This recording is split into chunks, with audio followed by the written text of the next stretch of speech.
All right, before the break, I had asked you a couple questions about how to prep your house for winter. And today on the whiteboard, it's not the best view because it's glass, but I've tried to write down what's going on with what I believe is the few things you need to prep your house for winter. So the first one we have is gutters. You need to take all the leaves out of your gutters and clean that out, because what happens is when you get your house here and you have your gutter there, right? When the gutter fills full of leaves, it's going to then trap the water that sits in there. So now you've got leaves and then you've got water, okay? When the water freezes, it doesn't really become heavier, but it becomes more of a mass.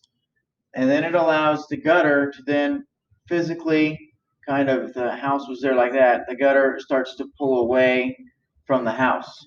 And now, when the rain comes in the spring, the rain comes down and it misses the gutter and it goes between the fascia board and the gutter. So one of the things that you want to do to help prepare your house for winter, and then once again go back out in the spring, is clean your gutters. Either install a gutter guard or just go out and pull all the leaves out of them. Next thing you want to do is your hose. Most of you should have an outside hose spigot on the house. It's where you hook the hose to the house. So I've got my house here, and I've got the hose that hooks in right here. Okay. On the hose spigot to the house, what I need to do is I need to physically remove the hose from the house. So that way it's not touching the house, it's not connected to the house, or anything like that. What happens is the water will stay inside the hose because you did not drain the hose. And then as the water expands when it freezes, it expands and travels back up into the house. Most people are going to have a copper fitting there to where their hose is at. The hose spigot on the side of the house, and as the water expands and it hits that copper fitting, the copper fitting does not expand, therefore breaking it. And because you broke that, it no longer will be shut off and it allows water just to rush in. I did do some repair for someone about 10 years ago. They didn't go down in their basement and they left their hose plugged in, and during the winter they came down and there was about an inch of water in their basement. They heard water running through the night and they came down and they ended up having to have the whole basement carpet and sheetrock, the bottom 2 inches of all the sheetrock replaced because they left their hose plugged in. All because it got cold, the water froze inside the hose, and as the hose expanded out, or the water began to freeze, it shoved the water back up in the house, and the water got into the house, froze and expanded, and snapped the pipe. Your roof. What you want to do is you want to get all the crap off your roof. Things such as leaves and sticks and all that. All that does is hold snow, and then it can become an issue later because you've got more weight on the roof than what you're supposed to. Each house is designed with what's called a snow load. It's how much weight can the roof handle in depth of snow. As you move more to the north, the snow load is greater because obviously they get more snow up there. More to the south, there's areas where like, I don't know what a snow load is because, well, you don't get snow. But you want to get all the loose stuff off your roof. That way it does not allow snow just to sit and wait and hold the weight on the roof. So far you're going to clean your gutters. You're going to disconnect. And you're going to remove sticks and leaves. Okay? Your windows.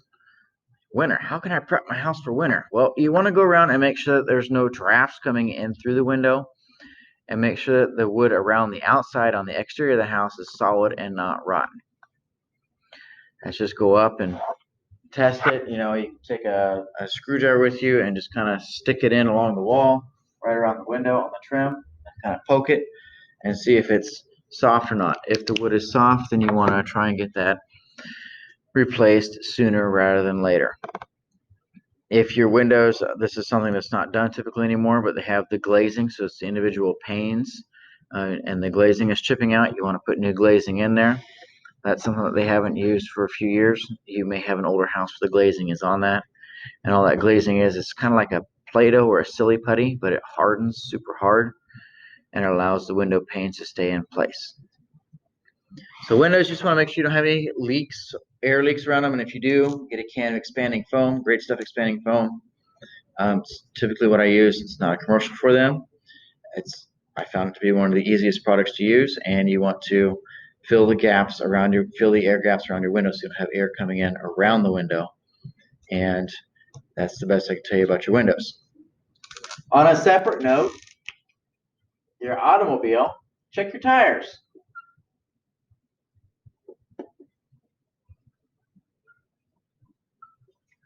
What you want to do with your tires is, as the temperature drops, the air molecules inside your tires, they are less excited and they are moving slower.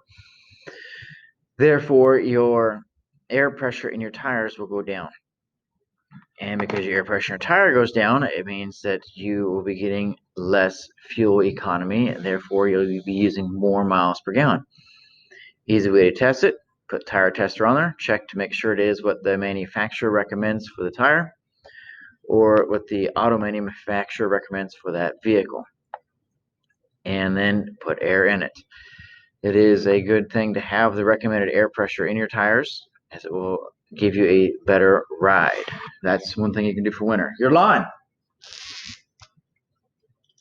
Lawn, what you're going to do is, if you're one of those people that care about your lawn, you're going to want to put down some fertilizer that's going to let it sit for the winter. You can put down during the winter at your last snow, you can go out and throw some grass seed into the snow, and that will allow it to seep down through the snow, and then once it melts, it'll be watered and ready to sprout. In the fall, you'll have people tell you need to aerate your lawn. That allows little plugs to come out, and when you throw the grass seed down, it allows that to seep in there. There are different things that you can do for your lawn to prepare it for winter, and all those things help it in the spring. I am not one of those people, so my yard looks like crap come spring because I just mow it, it's green. Your driveway. If you have a concrete driveway that is new, or you have a new sidewalk that is concrete, you do not want to spread salt on it for the first year.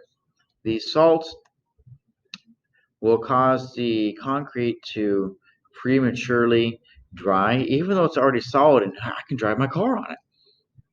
Even though you can do that and it's already dry, the salt will cause it to dry extra fast, which sounds kind of dumb because it's already dry and I can drive my car on it, but it will weaken the concrete and it causes it to crack and fail prematurely, or it'll put pits in it. And I'm sure you've seen some driveways where it's just all pitted out all the way down. That's from the salt. It's physically started to eat away at the concrete. So the first year you have new concrete, you don't want to spread salt on it. So kind of a recap on this, the windows, real quick. Check for glazing and air gaps. Driveway, if it's new, no salt, first year. Your lawn, grass seed, fertilizer, pre-emergent stuff in the spring, aerated, multiple things there. Auto, check your tires in your automobile.